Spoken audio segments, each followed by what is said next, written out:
गेल्या आठवड्याभरापासून या 65 इमारतींच्या प्रकरणामध्ये लोकांना दिलासा कसा मिळेल याच्यासाठी शिवसेना उद्धव बाळासाहेब ठाकरे पक्षाकडून आमचे प्रयत्न सुरू आहेत.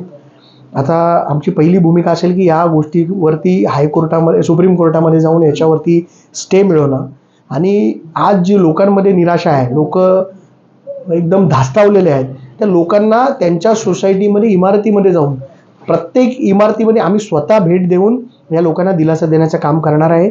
आमचा प्रयत्न आहे की लोकांच्या मनामध्ये एक चांगली भावना निर्माण व्हावी आणि या जे आरोपी आहेत, जे बिल्डर, पेपर बनवणारे, ज्यांनी बोगस पेपर तयार केले, त्यांच्यावर कारवाई होईल याच्यासाठी आमचा प्रयत्न सुरू राहणार आहे. आपण बघा, या नागरिकांना आज कुठेही बोलवलं, जिथे त्यांना वाटतं की आम्हाला दिलासा मिळू शकेल तिथे हे नागरिक जात आहेत आणि त्यांनी गेलंच पाहिजे.